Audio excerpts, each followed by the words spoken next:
呢個故事叫做狐狸狐狸那邊走，一齊聽下呢個故事講啲咩嘢。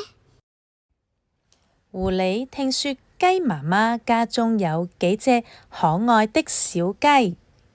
狐狸聽到人哋講雞媽媽個屋企有幾隻好得意嘅小雞。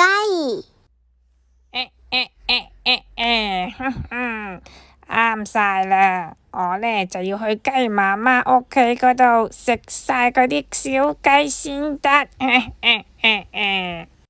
狐狸將自己扮成一個老婆婆，佢入到村入面，佢唔知道點樣去雞媽媽屋企。於是狐狸見到豬先生，就問佢：請問怎樣到雞媽媽的家去？我想問下呢，點樣去雞媽媽嘅屋企㗎？豬先生就話：你往前走到城裏找一找吧。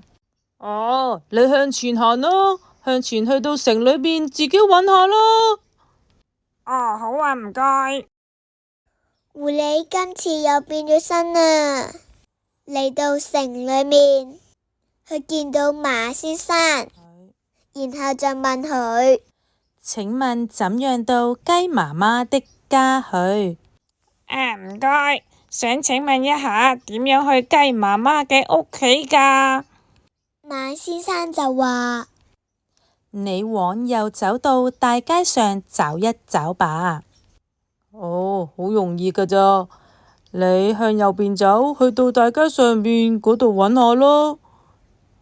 狐狸嚟到大街，見到好多車同埋好多屋，佢都唔知應該點樣去雞媽媽屋企，睇到佢頭暈眼花，於是佢就大聲咁問猴子：請問怎樣到雞媽媽的家去？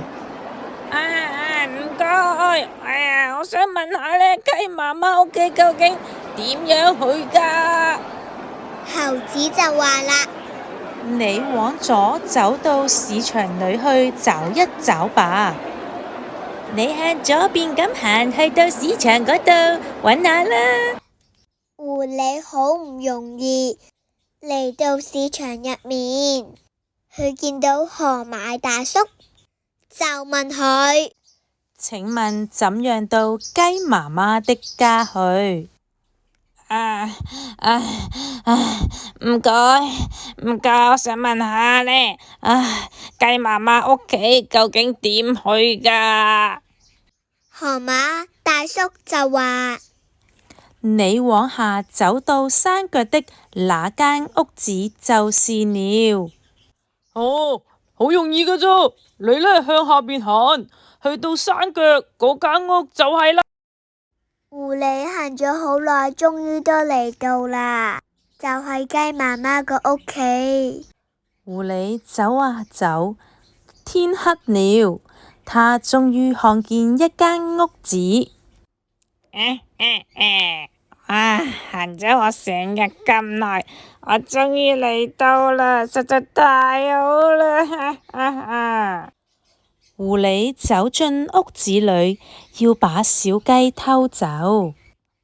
等我靜雞雞入去，捉晒啲雞仔走先得。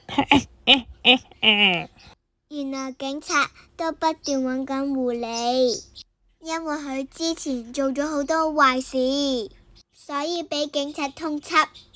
好在有好多街坊幫手，你哋認唔認得佢啊？狐狸，終於可以捉到你啦！你唔好以為你變成其他樣，我哋就揾唔到你啊！你睇下，好在個個街坊都幫手，今次一定要捉返你去警察局啦！雞媽媽同小雞終於都冇事啦，你知唔知狐狸會去邊一度？最後，狐狸就要喺監獄裏面度過佢嘅生活啦。小朋友，你哋鍾唔鍾意呢個故事啊？